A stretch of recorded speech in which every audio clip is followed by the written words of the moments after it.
we starting part 4. The first chapter, the glorious past of India. The glorious past of India, and some first content sources of knowledge of Indian history. Then first part literary sources and second part archaeology sources. The first part literary sources start. The literary sources part divided by fifth part. First part religious literature, second part literature beside religion, third part regional literature, fourth part foreign narratives, and fifth part dynastic narratives. The first part religious literature is divided by two parts. First part Brahmin literature and second part non-Brahmin literature. The first part Brahmin literature is completed in part third, and part second non-Brahmin literature is started today classes. The non-Brahmin literature divided by two parts. First part Buddhist literature and second part Jain literature. Start. First part Buddhist literature. The oldest Buddhist literature and Buddhist Granth is Tripitaka. First part आपका Buddhist literature यानी कि आपका बौद्ध साहित्य का जो अपन यहाँ चर्चा करेंगे, बौद्ध साहित्य का जो सबसे प्राचीन ग्रंथ है वो कौन सा ग्रंथ है आपका? त्रिपिटक ग्रंथ. The first part Tripitaka, and the Tripitaka ग्रंथ is divided by three parts. First Sutta Pitaka, second Vinaya Pitaka, and third Abhidhamma Pitaka. Tripitaka divided in three parts. First Sutta Pitaka, second Vinaya Pitaka, and third Abhidhamma Pitaka. They contain the principle and content of Buddhism. Tripitaka इसके अंतर्गत हमको क्या देखने को मिलता है? बौद्ध धर्म से संबंधित नियम जो है वो हमें कहाँ देखने को मिलते हैं? त्रिपिटक के अंतर्गत. कि बौद्ध धर्म है वो हमें किन बातों को यानी कि एक तरह से यहाँ पर किन नियमों को, किन सिद्धांतों की पालना करने के लिए बोलता है. उन सभी नियम सिद्धांतों को और जो दर्शन है उन सभी बातों का जो अध्ययन है वो किसके अंतर्गत किया गया? आपके त्रिपिटक के अंतर्गत. तो they contain the principle of conduct of the Buddhism. Next, the second part of Buddhist Granth and Jataka Granth. The Jataka Granth, this Jataka Granth provide the knowledge about the previous birth of Gautam Buddha. देखिए, this Jataka Granth provide the knowledge about the previous birth of Gautam Buddha. जो जातक ग्रंथ है वो जातक ग्रंथ महात्मा बुद्ध के पूर्व जन्म की कथाओं की हमें जानकारी प्राप्त कराते हैं. साथ ही तत्कालीन जो भी उस समय के सामाजिक, राजनीतिक एवं आर्थिक जो स्थितियां थी, वहां का जो स्टेटस था, उसकी भी हमको जो नॉलेज है जो प्रोवाइड करवाता है कौन? आपका जातक ग्रंथ. Next, they are 549 in number. जो जातक ग्रंथ है उनकी संख्या कितनी है? आपके 549, 549. And some chief books of Buddhist literature. The chief books of Buddhist literature, the Buddhist literature is divided in two parts. Buddhist literature books divided in two parts. Some language, first Pali language and second Sanskrit language. Two books Pali language and two books Sanskrit language. First Pali language, first book Milinpani, second Dipans and Mahapans. Second Sanskrit language, first book Mahavastu and second book Lalit Vista. The Pali language, first book Milinpano, written by Naksen, and second book Dipans and Mahavans, written by Siheli. The Milinpano provide the information about Greek ruler Milinpano and Milinpano, या इसको अपन कह सकते हैं Menander. The Milinpano information about the Greek ruler Menander and Naxen between meeting, and second Dipans and Mahavans information about the Sihel. ये जो दीपंस और महावंश है वो हमें किसके? सिंहल की, जो आपके श्रीलंका के अंदर स्थित है, उसके इतिहास के बारे में हमको जानकारी प्राप्त कराता है. ये वही हम बात करेंगे यहाँ पर जो आपके संस्कृत भाषा है. संस्कृत भाषा के अंदर भी आपके दो ग्रंथ लिखे गए हैं. एक है महावस्तु और दूसरा है आपके ललित विस्तार. महावस्तु वो हमें महात्मा बुद्ध के जीवन की जानकारी प्राप्त कराता है. Mahavastu about the information life of Gautam the relatives का provide the information देवीय शक्ति power some and two other books, first शूद्रानंद and second Divyavadana. शूद्रानंद इसके अंतर्गत हमको महात्मा बुद्ध की शिक्षाओं की जानकारी मिलती है एंड सेकंड है दिव्यावदान। दिव्यावदान जिसके अंतर्गत महात्मा बुद्ध के सत्कर्म एवं विरोचित कार्यों की जानकारी हमें प्राप्त होती है। एक बार हम फिर से देखेंगे रीजनल सेकंड, यहाँ पर अगर हम चर्चा करेंगे लिटरेरी सोर्सेज की। लिटरेरी सोर्सेज के फर्स्ट पार्ट था हमारा रिलीजियस लिटरेचर। रिलीजियस लिटरेचर जिसको हमने यहाँ पर दो भागों के अंदर विभाजित किया था, एक था हमारा कौन सा ब्राह्मी लिटरेचर और एक था non Brahmi literature. Brahmi literature हमारा पूरा हो चुका है। सेकंड पार्ट है हमारा non Brahmi literature. The non Brahmi literature are divided into part, first part Buddhist literature and second part the Jain literature. The Buddhist literature oldest granth in Tripitaka. Tripitaka are first Supitaka, second Vinaya Pitaka and third Abhidhamma पिटक।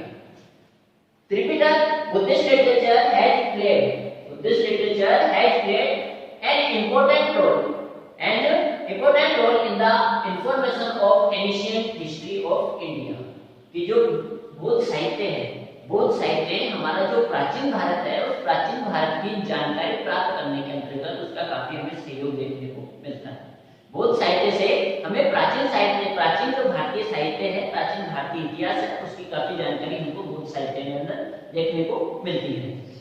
वही अपन बात करेंगे इसके अंतर्गत the content of principle and conduct of Buddhism, कि यहाँ पर जो आपके सुपिटक, विनय पिटक और अभिधम पिटक है, इनके अंतर्गत यानी कि बौद्ध धर्म से संबंधित नियम सिद्धांतों को संग्रहित किया गया है। इन्हीं के साथ साथ एक और मुख्य ग्रंथ, एक और ग्रंथ है आपके बौद्ध साहित्य से संबंधित, वो है आपके जातक ग्रंथ।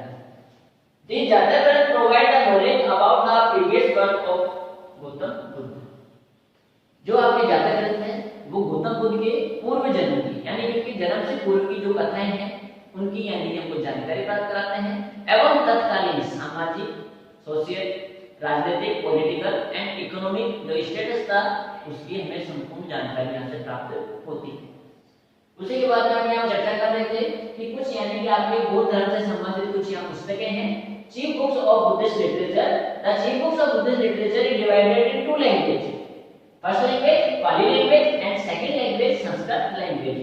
पाली language first book Milind author Nagasen and second book Dipavamsa and Mahavamsa author Sinhali. Milind information about information the Greek ruler Menander and Naxen between meeting and second Dipans and Mahavans about the information Sinhaldeep history and second part Sanskrit language first book Mahavastu, जिसके अंतर्गत हमको महात्मा बुद्ध के जीवन की life से संबंधित यानी कि आपके महात्मा बुद्ध की लाइफ है उसके बारे में यहाँ पर दिया गया है। सेकंड है ललित विस्ता, जिसके अंतर्गत महात्मा बुद्ध को एक देवीय शक्ति के रूप के अंदर यहाँ पर दर्शाया गया है। वही दो और पुस्तकें यहाँ देखने को मिलती है। एक है शूद्रानंद के अंतर्गत ये भी महात्मा बुद्ध की लाइफ से रिलेटेड है एवं उनकी सेल्फ एजुकेशन, कि उनकी स्वयं की जो यानी एक तरह से उनकी जो शिक्षा है उन शिक्षाओं से संबंधित है शूद्रानंद ग्रंथ। एंड लास्ट बुक है दिव्यावदान बुक के अंतर्गत महात्मा बुद्ध के सत्कर्म एवं विरोचित कार्यों की जानकारी प्राप्त की गई है। तो आपसे पूछ लिया जाए कि दिव्यावदान से हमें क्या जानकारी मिलती है, तो दिव्यावदान के अंतर्गत महात्मा बुद्ध के सत्कर्म एवं विरोचित कार्यों की जानकारी मिलती है। तो इसी के साथ साथ आपका ये फर्स्ट पेज के अंदर टॉपिक का नॉन ब्राह्मण लिटरेचर का फर्स्ट बुद्धिस्ट लिटरेचर ये आपका कंप्लीट हो चुका है। इसका सेकंड पार्ट अपन यहाँ देखेंगे, वो सेकंड पार्ट होगा आपका Jain literature, the Jain literature. Buddhist literature is completed. Second, Jain literature and Jain साहित्य की अगर बात करें, जैन साहित्य के अंतर्गत सबसे जो प्रमुख ग्रंथ है वो ग्रंथ है कौन सा, आगम ग्रंथ। The best Jain ग्रंथ is आगम। आगम is the most important Jain text। जो आगम है वो जैन धर्म से संबंधित सबसे प्रमुख ग्रंथ है।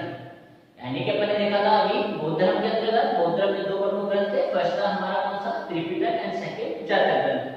वैसे ही जैन साहित्य के अंतर्गत भी यहाँ पर जो सबसे प्रमुख ग्रंथ है वो है आपका कौन सा आगम ग्रंथ। आगम is the most important Jain text, यानी कि जैन धर्म में जैन साहित्य का सबसे प्रमुख जो ग्रंथ है वो कौन सा ग्रंथ है? आगम ग्रंथ। देन आगम टेक्स्ट इंक्लूड्स 12 अनु, 12 उपाम, 10 प्रकरण, 6 छेदी सूत्र, 1 नंदी सूत्र, 1 अनुक्त द्वार एंड 4 मूल सूत्र। यहाँ पर देखेंगे कि जो आपका यानी कि जैन साहित्य का सबसे प्रमुख ग्रंथ है वो कौन सा है? आपका जैन साहित्य का सबसे प्रमुख ग्रंथ है वो है आगम। अब आगम के अंतर्गत क्या क्या आते हैं वो अपन यहाँ देखेंगे। तो आगम टेक्स्ट इंक्लूड्स, आगम के अंदर क्या क्या इंक्लूड किया गया है? 12 अनु, 12 उपाम, 10 प्रकरण, 6 छेदी सूत्र, 1 नंदी सूत्र, 1 अनुयोग द्वार एंड 4 मूल सूत्र।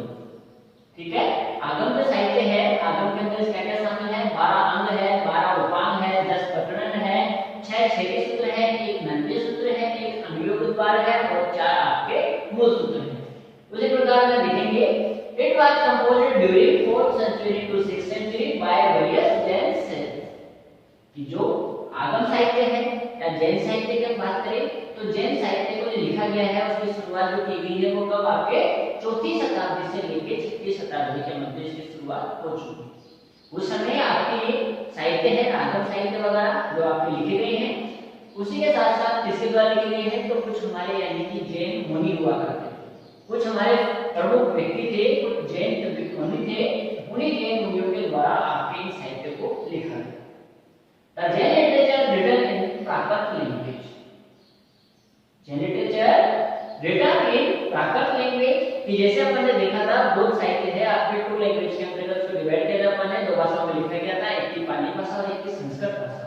उसी प्रकार जो जैन साहित्य है वो हमारा लिखा जाता है कौन सी भाषा के अंदर? प्राकृत भाषा के अंदर। नेक्स्ट हम देखेंगे the other Jain text are, यानी कि इसके अलावा भी तो अपन ने फर्स्ट देखा कौन सा? आगम ग्रंथ। इसके अलावा भी कुछ यहाँ पे प्रमुख ग्रंथ हैं और भी यानी कि जैन साहित्य से रिलेटेड आपके ग्रंथ अपने को देखने को मिलेंगे। The other Jain text are Kathakosh, next Parishisht Parvan, next Bhadrabahu चरित्र, नेक्स्ट कल्प सूत्र एंड भगवती सूत्र। देखो यहाँ पर हमने देखा कि जो यानी कि हमारा चैप्टर का यानी कि जो आपका चैप्टर था the glorious past of India, जिसका आज आपका पार्ट 4 वो हमारे यहाँ कंप्लीट हो चुका है, जिसके अंतर्गत अब तक हमने क्या देखा कि जो आपका फर्स्ट कंटेंट था sources of knowledge of Indian history, भारतीय इतिहास की जानकारी हमें कौन से स्रोतों से प्राप्त होती है। तो फर्स्ट जो आपका यानी कि था वो कौन सा था? आपका लिटरेरी सोर्सेज। तो लिटरेरी सोर्सेज इसको हमने डिवाइड किया था 5 पार्ट के अंतर्गत, जिसका फर्स्ट पार्ट था आपका रिलीजियस लिटरेचर और रिलीजियस लिटरेचर को भी हमने 2 पार्ट के अंदर डिवाइड किया था। यहाँ पर first part Brahmi literature and second part non Brahmi literature. My first part Brahmi literature and second non Brahmi literature. The Brahmi literature is completed and non Brahmi literature divided in 2 part. First part Buddhist literature is complete and second part Jain literature. Jain literature is complete and next week 4th part 5th.